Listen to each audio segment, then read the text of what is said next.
Salut les wheelers, j'espère que ça va.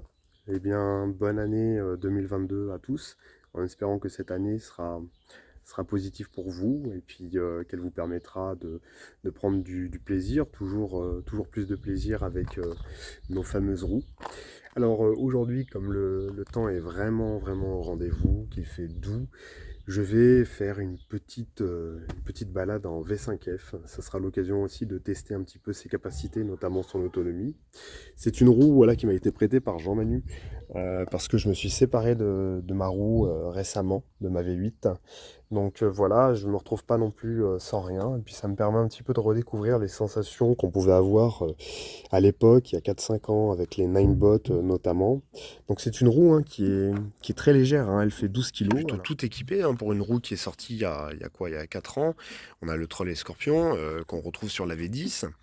On a bien sûr le phare avant, on a l'indicateur également à l'arrière, hein, le feu stop, le coupe-moteur. Donc c'est une roue qui est plutôt bien complète. C'est un petit moteur de 550 watts qui vous emmènera à une vitesse de 25 km/h.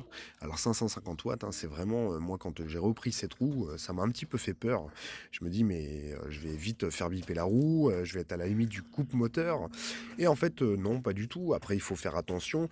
Mais comme c'est une petite 14 pouces légère, on sent que le moteur est poussif, on va pas s'amuser à monter trop dans les tours. On fait attention dans les côtes, dans les descentes, on roule pépère et puis ça va. On a des accumulateurs de 280 Wh. Donc, bon bah c'est à peu près tout et puis on va se lancer dans la petite balade. On a à peu près 15 km aller-retour avec quelques petits dénivelés.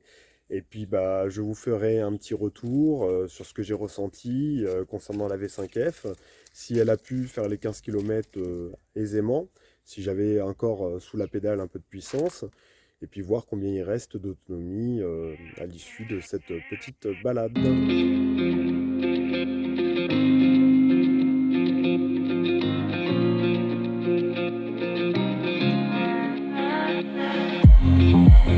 They want me, cause you don't care. I don't need friends. Need you.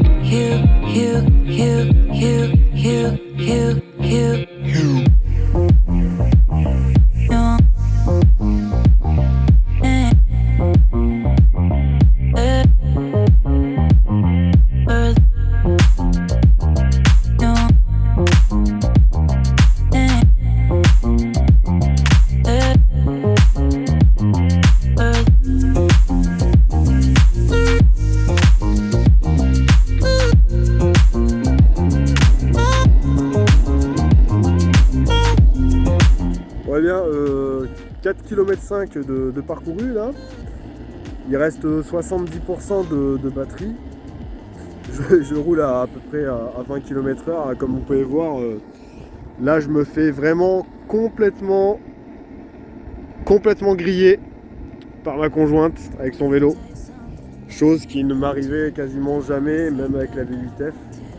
Mais voilà, on profite du paysage, c'est ça aussi qui est agréable. Il fait vraiment bon. Et puis la roue, je la sens quasiment pas en fait, elle est tellement légère quoi. Donc c'est vraiment rigolo parce que je retrouve cette sensation un peu de survoler la route. Vraiment, parce que quand on a des roues qui sont lourdes, larges, qui ont finalement on les sent en fait entre les jambes. Du coup en fait j'avais oublié en fait que bah, c'est surtout les petites roues qui donnent vraiment ce côté jouissif, cette sensation en fait finalement de liberté, où en fait on a quasiment rien en fait entre les jambes quoi. Je sais pas si vous allez arriver à voir, mais c'est vraiment tout petit.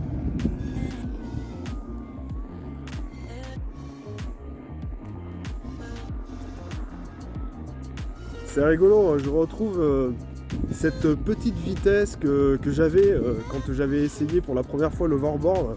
Alors en plus l'overboard, les balades de pâté de maison, c'était à 7 km/h. Mais là, ouais, je dépasse très rarement en fait les 25 km, enfin les 20 km/h même. Je dois tourner entre 15 et 20 km/h.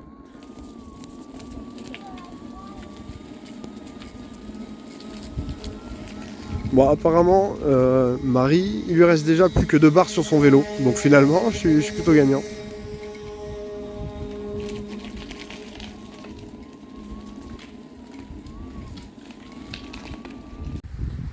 Bon, petit point, là j'ai fait 11 km.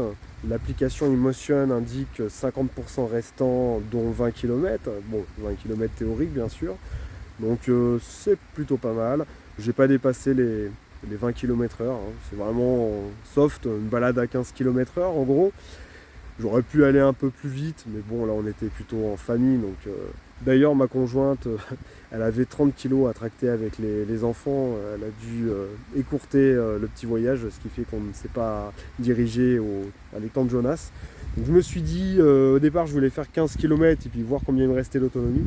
Et ben non, je vais essayer voilà, de décharger la batterie, peut-être pas à 0%, mais voilà, faire un vrai test d'autonomie avec la V5F, tout en sachant que là, les températures sont en train quand même de diminuer, on va tourner autour de 9-10 degrés. Donc voilà, ça donnera une bonne idée de ce que cette roue peut faire.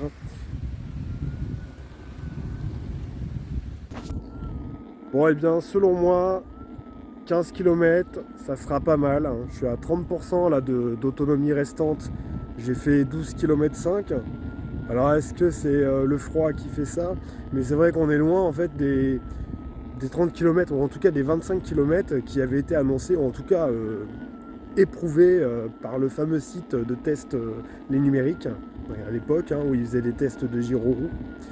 Donc je vais voir, là il reste 2 barres. Je vais essayer de pousser encore un petit peu, mais je pense que 16-17 km c'est bien. Après, je ne vais pas me risquer à une coupure du moteur parce que voilà, il y a la batterie qui sera trop basse en voltage, en tension.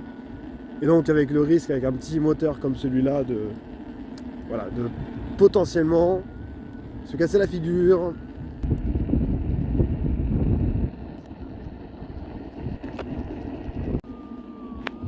Allez, je suis à 18 km maintenant de parcouru. Alors sur l'application, 19%, 7 km restants. Ça commence à vraiment se réduire. J'avoue ne pas être trop à l'aise. Je fais super attention aux bosses, aux trous qu'il peut y avoir sur la route. Je fais attention aussi à avoir une régularité dans la tenue de route, hein, dans les accélérations également. Je vais faire mon petit demi-tour et puis là ça va être retour à la maison. Parce que je pense que là j'ai bien fait fondre la batterie. Ce serait un petit peu, ce serait pas raisonnable en fait d'aller jusqu'au bip de low battery, pas avec une petite roue comme ça. Alors je vais profiter encore du coucher de soleil, du magnifique paysage qu'on a en contrebas. Et puis bah écoutez, on se verra sur de prochaines vidéos. Allez, ciao!